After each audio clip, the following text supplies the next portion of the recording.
All right, everyone, welcome back. So I just actually watched Eric O from South Main Auto. I hope that he watches me. Eric, if you watch me, hello, sir. I love everything that you do. Let me see if I can't get back to what the channel was. Hold on. Let's go down in the library. So he did a video. It's called More Crappy Internet Parts Starting to Hit the Stupid Level. And it's a fact. So many people buy Amazon, eBay, and Temu parts and expect that their cars to be fixed. It's just not happening, people. As Eric O and myself say, it is my experience that tells me, and I can prove it and I can show you, that certain parts should never come from online. And he says, well, you can buy OEM online. But he's saying non-name brand products. And the video is about another shop who has been working on this person's car, put 2 oxygen sensors in, and the customer still had problems, and then wound up at Eric O's shop. And after him looking at it, and after me watching his diagnostics without even circuit confirmation and seeing if the PCM was exercised, I saw immediately that the upstream air fuel sensor that the other shop purchased online was completely the wrong generation of sampling. And what I mean by that is, if you look at the probe that's sampling inside the vehicle, some of them have 7 holes, some of them 8 holes, some have 1 hole, some have 6, some have slots. Whatever the OEM sampling probe is, that's what belongs in that vehicle. And as you get into these newer generations of vehicles, they are not the same. And I always prefer an OEM electrical part. And he said, NTK makes Chrysler O2 sensors, and there's many different generations. And he said that doesn't really mean a whole lot with the fake parts and things that are going online. They can even get bad parts, and even with dealer parts. But what do I trust? I trust OEM over anything else.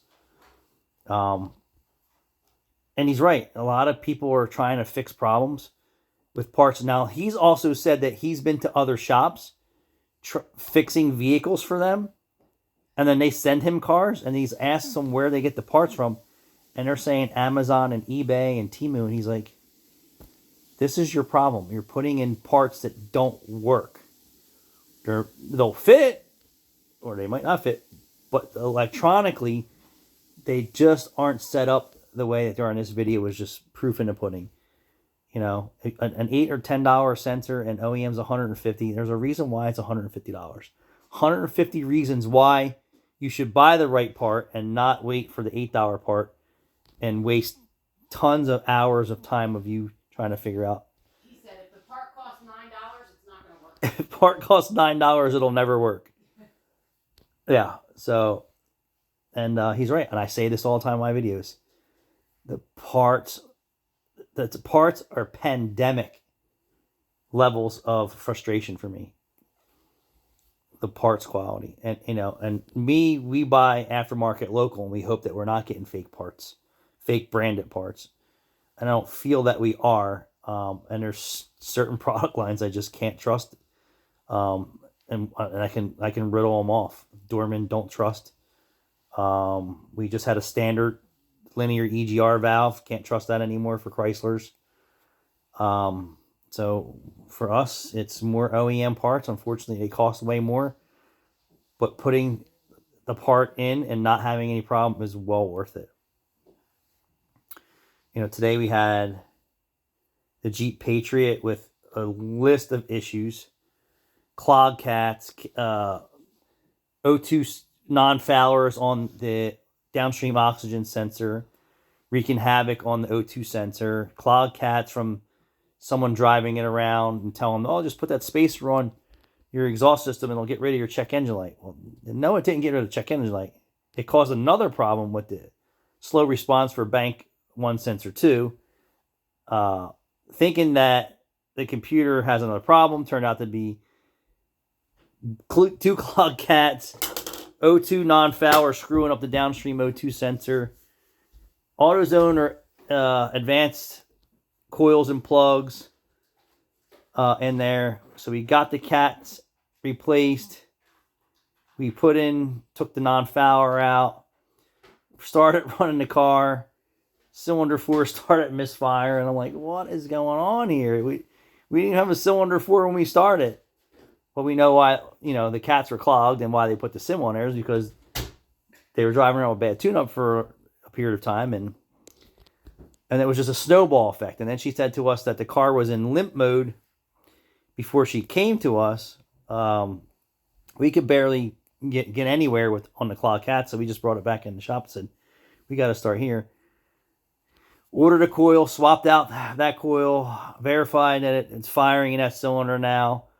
And then the throttle body took a crap, couldn't get an OEM one. We went with a Hitachi aftermarket, put the Hitachi aftermarket in there, went through a throttle cowl, and on top of the hub bearing was screaming in this car too. So it was in really bad shape. But putting parts that you see online and say, oh, well, this CEL eliminator will eliminate your cat efficiency code. It may eliminate your cat efficiency code. It may never eliminate your cat efficiency code, because that shit doesn't usually work. Or it will get rid of the PO 420 or 430 code and give you a lifetime of another code, because the oxygen sensor already knows that people are screwing around with oxygen sensors, and the data in there will just trigger another code for you. Post-catalyst too lean, post-catalyst too rich, slow response from O2, on and on and on and on. So, yeah. And as I was telling April, like, we have tried to buy some online parts to fix people's cars, and it just doesn't work. It doesn't work. Some people say, oh, it does work, it works. It depends what you're working on, 1980, 1970 maybe. But you're not working on anything current year technology with Amazon, eBay, Temu parts, and expecting it to stay fixed or fixed. Even the OEM manufacturers have a hard time with quality of their products and longevity. And we only buy 2 product lines for catalytic converters. One is MagnaFlow, and one is another brand. And if my salesman says that product line doesn't work, we don't use it. We buy OEM. Certain vehicles I know I can have to buy OEM, and that's that. And then certain vehicles I know that I can use an aftermarket and get years of success, provided that the customer's willing to tune it up, do the maintenance. It's not burning gallons of oil in a week, through the tailpipe. But yeah, stop buying those crappy parts online. That's the truth. Certain stuff you can get, certain stuff you can't. But I was blown away when he said that shops around him are buying parts and have nothing but problems. Yeah, it's the parts, dude. It'll make you crazy. And then Rachel told me, a shop around us, that's all they do is buy parts online for their customers. Yeah, oh, now I know why his parking lot's full of cars. And the same cars. That's just me speculating, but really can't fix much today with crappy parts. It's just impossible. It's tough enough, doing what we do now with OEM. I mean, look at all the internal engine failures and those parts and things like that. One day it'll be someone else's problem, and it will no longer be mine. Thanks for watching.